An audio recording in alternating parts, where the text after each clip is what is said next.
Critics say young people are committing crimes, terrorizing Marylanders unchecked with no consequences and no solutions to fix it. Our community leaders are not doing what they're supposed to do. We hear the growing frustration from Baltimore City residents. They got to stop talking and do more actions. Car companies provide upgrades to help drivers prevent thefts, but critics say Maryland is losing sight of the root of the problem. What they say has to be done to deter the criminals instead. Living in Baltimore is like Grand Theft Auto right now. Plus, the new bill aimed at addressing these crimes statewide. A security guard convicted of second-degree murder. Now the victim's family is filing a lawsuit.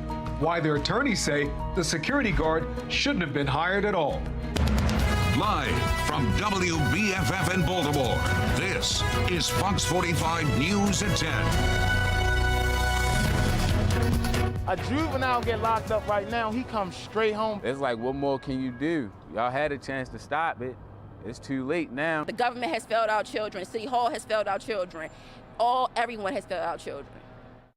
You can hear the frustration growing across Maryland after 2 hearings addressing the juvenile crime crisis end with no real solutions. In Annapolis, a youth crime hearing leaves state lawmakers at a stalemate over how to handle youth crime, many saying the General Assembly isn't doing enough for crime victims or young offenders. In Baltimore, police say youth crime is driving the spike in car thefts across the city.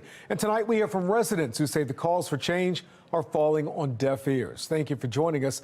I'm Kai Jackson. And I'm Maxine Stryker. From car thefts to armed robberies, time and time again, we see juveniles at the center of the crime crisis, committing brazen acts and facing little to no consequences. Governor Wes Moore and Mayor Brandon Scott say juveniles need to be held accountable, but they aren't providing any specifics about what they'd like to see happen in the legislature. Right now, some are questioning how long Marylanders can wait for change. We have live team coverage tonight, starting with Jeff Abel. He joins us with residents' concerns and their calls to hold young offenders accountable. Jeff. Well, you know, as the juvenile crime rate continues to soar in this city, so does the sense of urgency. For the long-timers here, life used to be simple.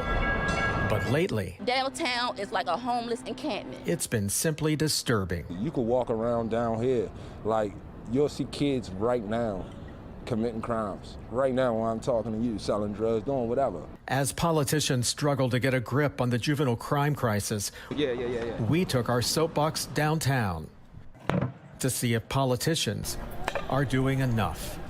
Oh my God, I'm so nervous. When we elect officials, when they come talk a good game, we tend to believe them, and they have really failed our children. I'm 22 years old. I grew up, born and raised from Baltimore, you know what I mean? Things that wasn't currently happening is starting to recently happen rapidly.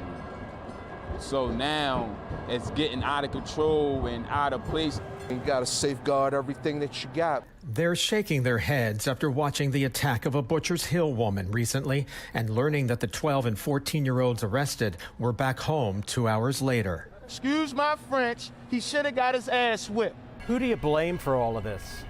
That's a great question. You can't blame the kid. The kid is misguided. He don't even know no better. These children are stupid. They know what they're doing. They know that if they commit a crime, they're going to more than likely go home. A juvenile get locked up right now, he comes straight home back to wherever he was at with no structure. Lawmakers have recently opened hearings on juvenile crime, but the governor has not called a special session to deal with juvenile crime. Should they call a special session? Yes, absolutely. A special session should come in definitely. Anything is necessary. It's like, what more can you do? Y'all had a chance to stop it. It's too late now. If they call a section in Annapolis to do it right, who's going to be the voice to keep the pressure on, to keep it rolling how it's supposed to? Who's going to do that? While many here welcome the government's help, real reforms, they believe, begin at home. If they caught me doing something bad, they would grab me, spank me, take me to my mother and tell my mother what I got caught doing. But thanks, man. Thank you very much. Nice to meet you. I mean, I don't know what more I can tell you. I mean, I don't know you from a can of beans. But my name Marquise. Nice to meet y'all. I hope y'all have a safe, blessed one.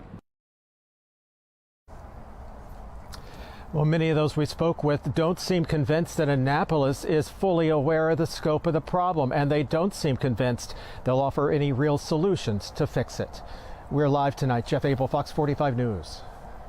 The frustration that we're hearing from residents is reflected in the latest polling showing a divide between lawmakers and the citizens they represent when it comes to juvenile accountability. A Gonzalez poll released just last month shows Maryland voters overwhelmingly support changes to the state's juvenile justice system.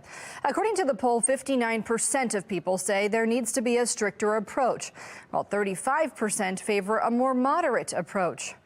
More than 85% of Republicans surveyed support tougher juvenile crime laws. Democrats are split. About 46% support stricter laws, while another 46% support more lenient laws. Fox 45 News has also heard from more than a dozen prosecutors across the state. They say their hands are tied by the juvenile justice laws in place. They represent more than 5 million people, nearly 90% of the state's population. They come in, we can't detain them, they're back in the community the next day. We all have the same sad song, no matter where we are in the state. Well, Maryland State Delegate Nino Mangione says he's in the process of drafting up a bill that will be introduced this upcoming session in January. I have a bill that makes stealing an automobile far more of a serious crime, regardless of age. Well, coming up at 10:30, we hear more from Delegate Mangione and his calls for change when it comes to current laws. But first, Delegate Robin Grammer is joining a number of voices speaking out on the juvenile crime crisis. Fox 45's Keith Daniels continues our team coverage with his calls for action tonight. Keith? Well, Maxine, it's another member of the Maryland House of Delegates speaking out tonight. He's a member of the Judiciary Committee, and tonight we've learned for him the issue hit close to home. Republican Delegate Robin Grammer of Baltimore County calls juvenile crime out of control. Grammer in Annapolis with other lawmakers Wednesday discussing the crisis, fielding many questions about repeat juvenile offenders. Unequivocally, the state is failing those children. And where are the holes that are causing these children to repeat offend? Also under scrutiny, youth crime and how it's driving the spike in auto thefts in the area. In fact, just hours after arriving home from that hearing in Annapolis, Grammer says the police pursuit was on in his neighborhood in Essex. Look at the home security video posted to his Twitter page. You see 3 suspected juveniles on the run for allegedly stealing a car before wrecking the vehicle into a parked car. This is where I walk my kids. This is where my family walks when we walk through the neighborhood. You know, I come home and law enforcement officers are in backyards searching for suspects. Grammer talking now about youth and car thefts on the same day of a special event happening in Anne Arundel County. Throughout the weekend, Kia hosting a pop-up service center to install new software designed to make it more difficult to steal those vehicles. Methods used by thieves made popular by a viral TikTok challenge show how easy the cars are to steal. Baltimore City and other cities across the country have sued the car manufacturer because of the rise in car thefts. But for Grammer, it seems like the one thing that the system is not focused on at all are the people committing the crimes. There seems to be a lack of accountability for the criminals, notably holding juvenile offenders responsible. You know, if you talk to Baltimore County or Baltimore City Police even, they'll give you the reality of the situation. And they're doing the best they can with what they have. And instead of stopping and saying, we've got problems, we need to figure out why the Department of Juvenile Services is so dysfunctional, what we've done is these extremist bills which have sent public safety off the rails.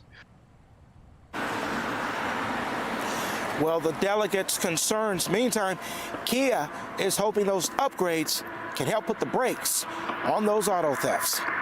We're live tonight. Keith Daniels, Fox 45 News.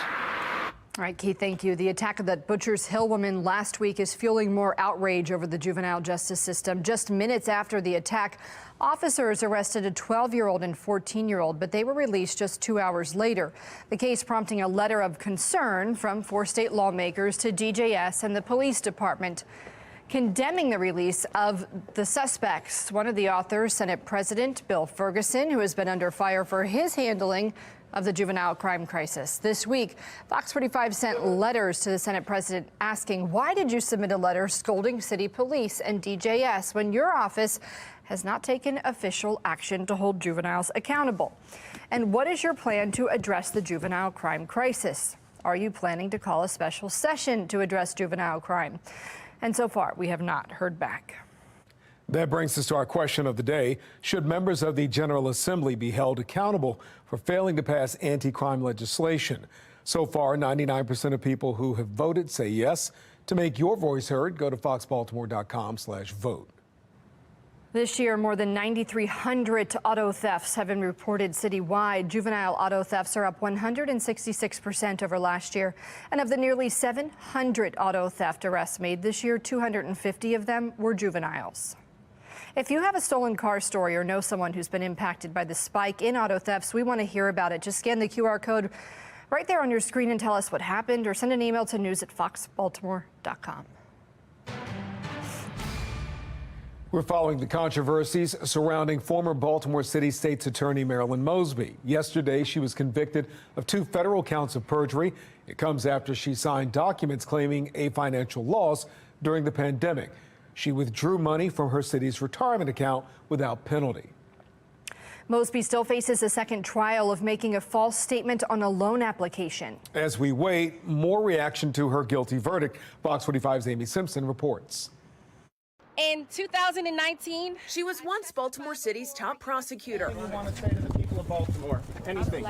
Now, a jury finds Marilyn Mosby guilty of 2 federal perjury charges. And Baltimore's police union not mincing words after the conviction, taking to social media within an hour of Thursday's guilty verdict. Marilyn Mosby brought a city to its knees almost a decade ago with her lies regarding the Freddie Gray case. The FOP3 said, in part, she continued her campaign to destroy the rule of law in Baltimore throughout her tenure as state's attorney. The police union ending its message saying, "Karma, Marilyn." Mosby, who spent 8 years as Baltimore City State's attorney, made national headlines when she indicted 6 Baltimore police officers after the death of Freddie Gray in 2015. We have probable cause to file criminal charges. None of those officers were ever convicted. And in 2021, Mosby announced her office would no longer prosecute what she called low-level crimes. Clearly, the data suggests that there is no public safety value in prosecuting these low-level offenses.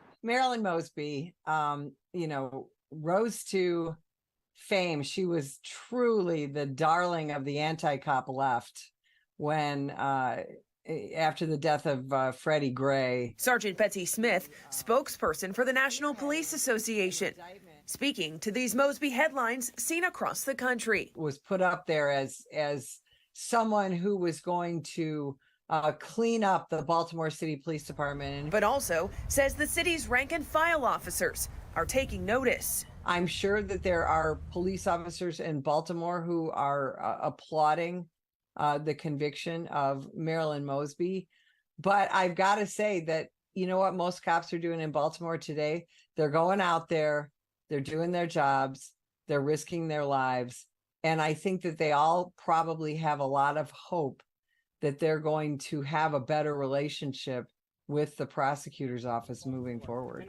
Marilyn Mosby, from top prosecutor to convicted by a jury of her peers. A seismic rise and fall. I know the FOP called it karma. I think I would call it our justice system at work. Amy Simpson, Fox 45 News. Fox 45 News has been following the Mosby case since the very beginning. We'll bring you complete coverage on air and online. You can find all of our original reporting on our website, foxbaltimore.com. Still ahead on Fox 45 News at 10 o'clock tonight, America honors its veterans a day before Veterans Day. How hometown heroes are being celebrated here and around the country, and how you can get involved. A new lawsuit looms over Royal Farms after a security guard is convicted of shooting and killing a man last year. Why the victim's family says that guard should have never been hired. We are getting ready for fall-like temperatures this weekend. We'll stay in the 50s as we head into Monday. Coming up, we'll have a closer look at when to expect the next chance for rain and our next warm-up. Fox 45 News demands answers more than 2 weeks after an FBI raid at a Safe Streets location. The new statement from LifeBridge Health and why that's raising even more questions.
The FBI remains tight-lipped about the current investigation involving Safe Streets workers. But Fox 45's Mackenzie Frost explains from the Accountability Desk the latest probe proves the need for more transparency surrounding the program. As the federal investigation continues involving at least 3 Safe Streets workers from the Bel Air Edison location, I want to explain how this investigation relates to the questions that we've been asking for more than 2 years.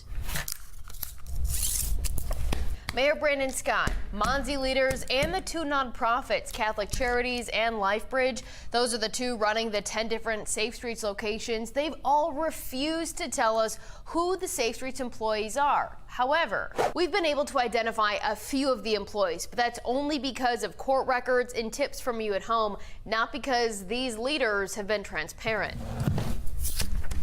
This is Ronald Alexander. Now, this photo came from a federal case file, so the quality isn't the best, but you can see him wearing a Safe Streets t-shirt, and he's carrying what federal prosecutors say was a bag of drugs. Now, according to plea agreements and these court documents that we obtained, Ronald Alexander not only pleaded guilty to drug distribution charges in 2021, but he also tried to use his position as a violence interrupter within the Safe Streets program to get out of a traffic stop with Baltimore police. And this is Ricky Evans. In his plea agreement from 2018, he told federal prosecutors that he was using the Safe Streets location he was working at as a meeting place for the Black Guerrilla family, or the BGF gang. Also detailed in those documents, he told prosecutors he used the same Safe Streets location as a place to stash his guns and drugs. And then we have Vernon Harper. We don't have a photo of him, but he again pleaded guilty to federal drug distribution charges in October of 2022. And again, while working for Safe Streets. Now, in this federal affidavit that we obtained from 2010, Harper's name comes up, and it's because of his possible BGF affiliations. Now, we'll take a closer look at what's in this entire document in a few days. Now, the FBI won't say much about the scope of their investigation involving some Safe Streets workers, but sources close to the probe tell us It's involving possible BGF affiliation. Now, we did get a lengthy statement from LifeBridge, the nonprofit running this Safe Streets site in particular. Here's what they said. Part of the statement from LifeBridge Health, there is no reason to initiate any other investigations. This warrant was isolated to a single employee, and the Bel Air Edison site was his place of work. That was the focus of a search warrant. But we know that isn't true because the FBI executed 15 different search warrants, including David Caldwell. He's one of the Safe Streets workers that's now facing state-level charges because of an FBI raid. And 2 other Safe Streets workers also had federal agents show up at their house. And that's exactly why we've been asking questions of the mayor, Mosby, and the nonprofits running the Safe Streets locations. Questions like, will you release the names of the Safe Streets workers? When will you launch an investigation into all the Safe Streets sites? We'll continue to demand answers from city leaders to find out more information about how they're spending your tax dollars, and we're still digging for details about the latest FBI investigation into these Safe Streets workers and what could come next. At the Accountability Desk, Mackenzie Frost, Fox 45 News. Well, still ahead tonight, a security guard is convicted of second-degree murder. The lawsuit sparking concern over who's able to obtain a gun permit. I'm Kayla Gaskins in Washington. Coming up, we speak with a woman whose son is being held hostage by Hamas. Her take on anti-Israel demonstrators tearing down posters of those kidnapped by the terrorists. We are getting ready for chilly temperatures overnight, and after a couple days in the 70s, we are back to the fall temperatures this weekend. I'll let you know what you can expect coming up in my Weather Authority forecast. And you can feel those fall temperatures Jasmine's talking about tonight, right now, as we go to break, a beautiful live look of Baltimore's Inner Harbor.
Israeli Prime Minister Benjamin Netanyahu rejected a deal to exchange 50 hostages for a 5-day ceasefire, according to officials familiar with the discussions.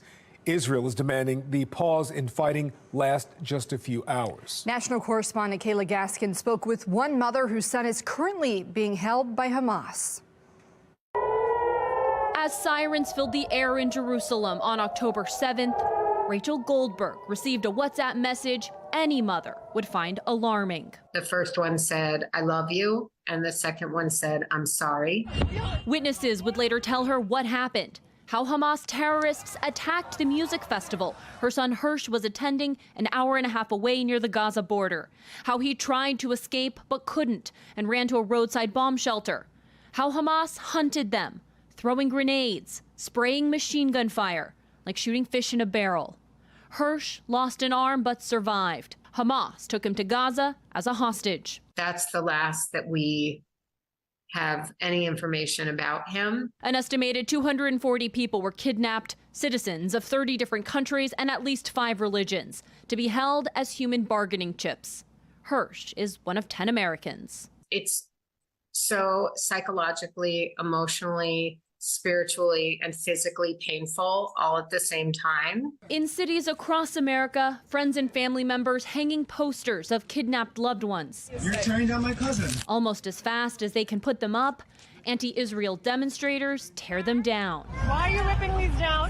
Because it's false information. To me personally, I just think it shows that people really are not educated about what's going on here. The White House not commenting on the issue. Just not going to go into specifics on that. How hopeful are you at this point that you'll get to see your son again alive?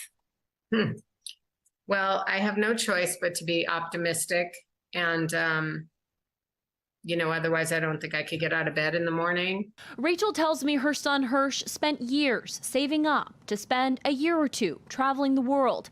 He booked a flight for December 27th. She's praying one day he'll be able to go. In Washington, I'm Kayla Gaskins. Fox 45 is partnering with Magen David Adom for Sinclair Cares Humanitarian Relief for Israel. That organization is a Red Cross affiliate providing emergency medical aid for all people in Israel. To help, you can scan that QR code on your screen or go to sinclaircares.com. Coming up after the break, the new FBI headquarters will be coming to Maryland, but not without pushback. Why critics argue that decision was a conflict of interest. I'm Angela Brown in Washington, D.C., a nonprofit on a special mission to help servicemen and women. I'll tell you what you can do to help out.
The Fox 45 News is following 3 big stories for you at 10:30.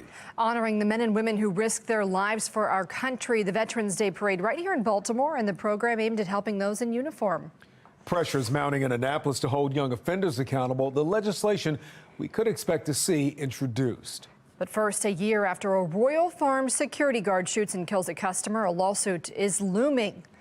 And that's where we begin. Royal Farms and an Owings Mills security firm are being sued by the family of a man shot and killed by a security guard last year. And the former security guard is now serving prison time, but attorneys for the family say it never should have happened in the first place. Fox 45's Vincent Hill has more on that suit. Vincent?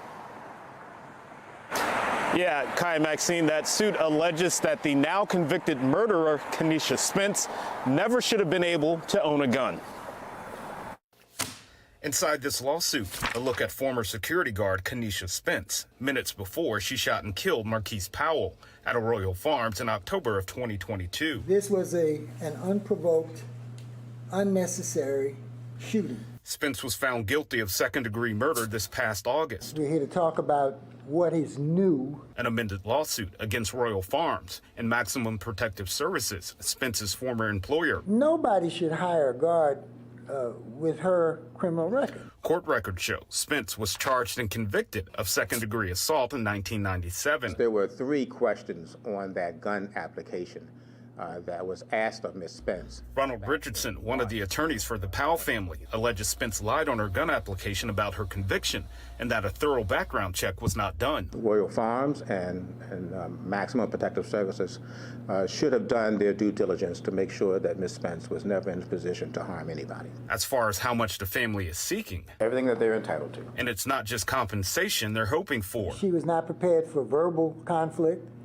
and she certainly was anxious to have physical conflict. After several shootings by security guards shortly after Powell was killed, attorney William Murphy says they're hoping for change in Annapolis. We intend to introduce appropriate legislation to tighten this loophole about how much training and experience. A week before Powell was shot and killed, a security guard at a CVS in Harbor East shot a man in the face. That guard faced no charges. And in March, a security guard shot a man multiple times in Fells Point during an alleged fight. Fox 45 spoke with security expert Mark Tobias shortly after Spence shot and killed Powell. Requirements ought to be that they understand the laws of arrest, of detaining, and they understand when they can use lethal force. An understanding attorneys say Spence lacked back in October of 2022. She was an escalator. And she was, braggadocious and, pointing the gun recklessly at the man. And we did reach out to both Royal Farms and Maximum Protective Services about how they conduct background checks. We have not yet heard back. For now, we're live in Baltimore. Vincent Hill, Fox 45 News. Vincent, thank you. Well, Fox 45 News has covered all those security guard shootings when they happened. You can find our past reporting on our website, foxbaltimore.com.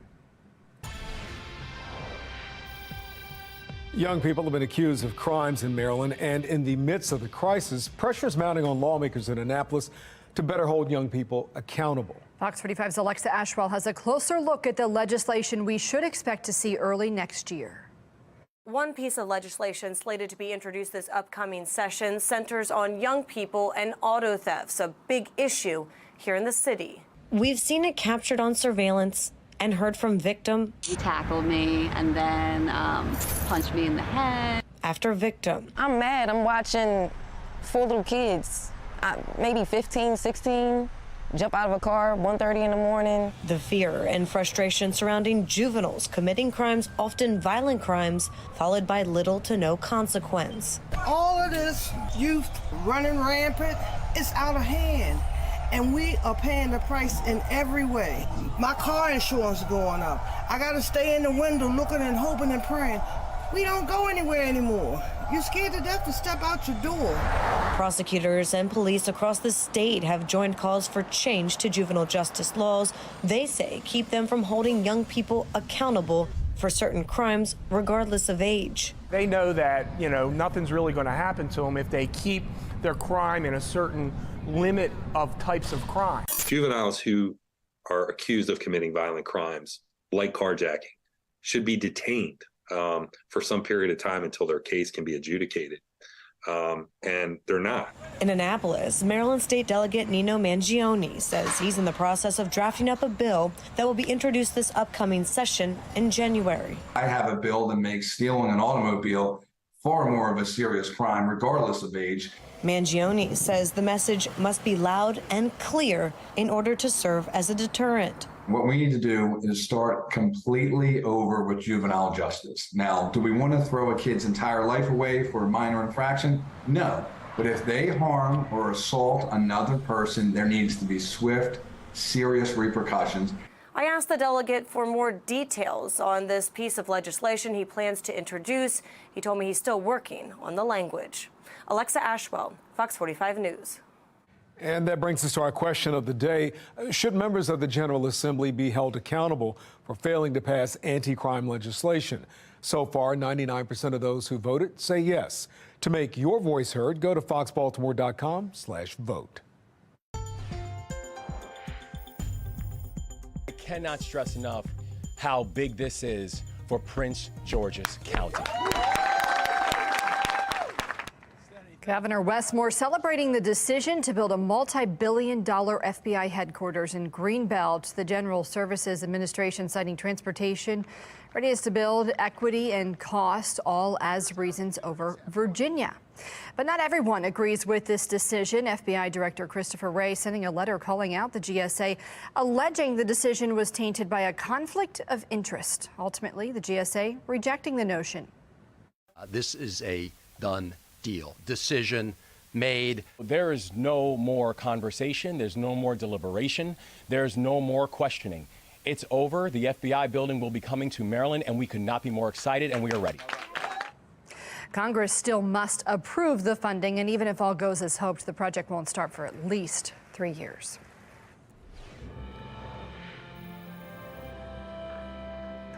Baltimore residents honor those who fought for our country. Today, Mayor Brandon Scott, along with other local and state leaders, participated in the city's annual Veterans Day Parade.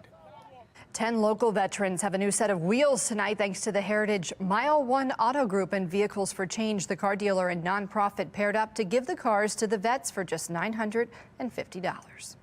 Programs like this, you get to get the car, you can drop off your kid to the babysitter, drive to work on time. You don't got to wake up 5 hours early to transfer back and forth from the train and the bus. And something so simple as that can change someone's world. Well, this is the third time that Mile One has partnered up with Vehicles for Change to give cars to vets. They say it's the least they can do to give back. And this year, to honor men and women in uniform, we are highlighting programs helping service members. That's right. The National Desk, Angela Brown, takes a look at the unique program in Big Sky country of Montana. The program is called Big Sky Bravery, and it's different because it focuses on active duty special operations forces. Jake Kaufman speaks for those who can't. War is very gruesome, and you see and do things that's hard to fathom that you've done and you've seen. I spent 8 or 9 years being gone, about 300 days a year. Kaufman, a retired Air Force pararescue man, survived brutal combat. I got blown up by a couple grenades in 2013. After retiring, Kaufman said he didn't want to be here anymore when someone recommended Big Sky Bravery. We had a few recipients, unfortunately, say that they were suicidal before they came out, and after they had left Big Sky Bravery, they no longer want to hurt themselves. First Sergeant retired Jeremy Keller is the Chief Strategy Officer for Big Sky Bravery in Montana after spending 17 years in special operations, serving in Afghanistan, 18 combat deployments, putting up mental walls to survive. My ability to be a husband and a father was severely tarnished. Watching Jeremy struggle inspired his brother-in-law, Josh McCain, to start Big Sky Bravery 8 years ago. Start something for individuals who have sacrificed their entire life to defend our Constitution. It's a week-long program for active duty special operation forces, allowing them to decompress through high adrenaline activities during the day. Not only is that person going to help them learn how to ski and fly fish and all these other recreational things, they're more importantly going to show them that vulnerability is the key to success here. Then at night, it gets personal asking service members probing questions like this one. What's troubling you in your life? A mental and emotional restart for those still serving, witnessing the horrors of combat and carrying that burden with them. Who we want them to be when they leave is just somebody who has hope. So far, Big Sky Bravery has helped roughly 477 servicemen and women. If you want to help out, scan the QR code on the bottom of your screen. Reporting in Washington, D.C., I'm Angela Brown. Now, if you'd like to donate to the Big Sky Bravery, you can scan the QR code here on your screen.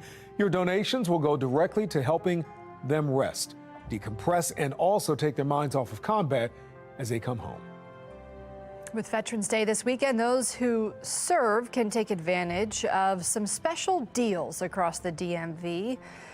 1100 Grill offering veterans a free lunch at all its locations from 11:30 a.m. to 4 in the afternoon. You can also get a free meal at Denny's, a free donut at Dunkin', and Mission Barbecue. After you eat, you can take advantage of discounts at stores like Home Depot, Target, and Under Armour. And these are just some of the companies saying thank you